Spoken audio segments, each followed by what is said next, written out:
Hello everyone, welcome to our Sakhi routines. ఈరోజు మనం ఉసిరికాయలతో నిల్వ పచ్చడిని ఎలా చేయాలో చూద్దాం.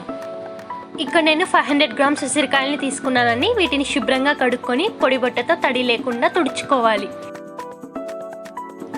ఇక్కడ 75 గ్రామ్స్ చింతపండు తీసుకున్నానండి.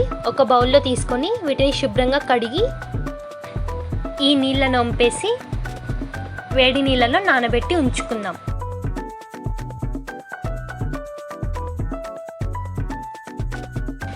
ఇక్కడ చూపించే విధంగా ఉసిరికాయల మీద గీతలు ఉన్నాయి కదా, వాటి మీద ఘాట్లు పెట్టుకోవాలి.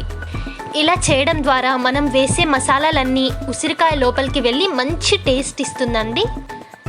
నేను చెప్పే విధంగా పర్ఫెక్ట్ మెజర్మెంట్స్తో చేసినట్లయితే 1 year వరకు నిల్వ ఉంచుకోవచ్చండి.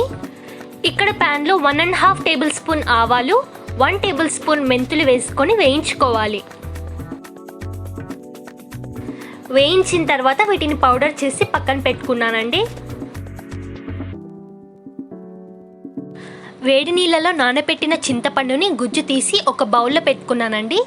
నానబెట్టిన వాటర్లోనే గుజ్జు తీయాలండి, ఎక్స్ట్రా వాటర్ కలపకూడదు. 50 grams chilli powder, 75 grams rock salt, మనం వేయించి పెట్టుకున్న మెంతి ఆవాల పౌడర్, 1.5 టేబుల్ స్పూన్ పసుపు, వెల్లుల్లి హ్యాండ్ఫుల్ తీసుకున్నానండి. మీ టేస్ట్ని బట్టి ఎక్కువ తక్కువ చేసుకొని తీసుకోవచ్చు. ఇప్పుడు ప్యాన్లో 3 టేబుల్ స్పూన్స్ ఆయిల్ వేసుకొని ఉసిరికాయల్ని వేయించుకోవాలి. వీటిని లో ఫ్లేమ్లో 10 to 15 మినిట్స్ వరకు వేయించుకోవాలండి.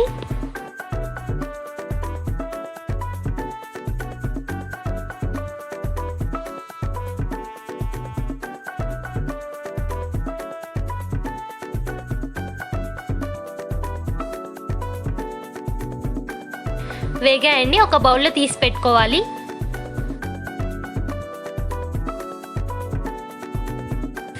ఈ బౌల్లో చింతపండు గుజ్జు, పసుపు, ఉప్పు, కారం, మెంతి ఆవాల పొడి వేసుకొని బాగా కలుపుకోవాలి.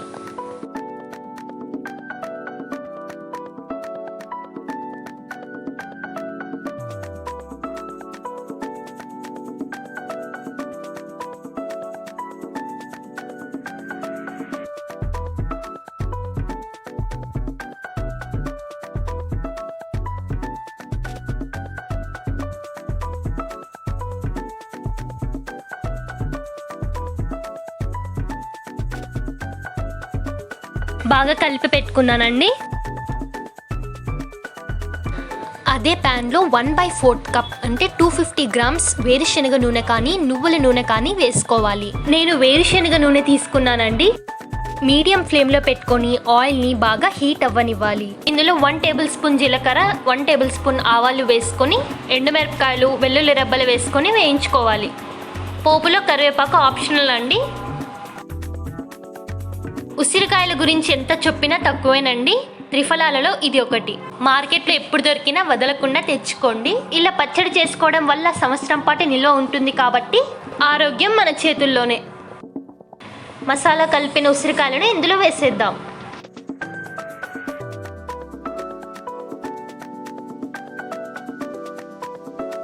ఈ మొత్తాన్ని 2 నిమిషాల వరకు కలుపుకోవాలి.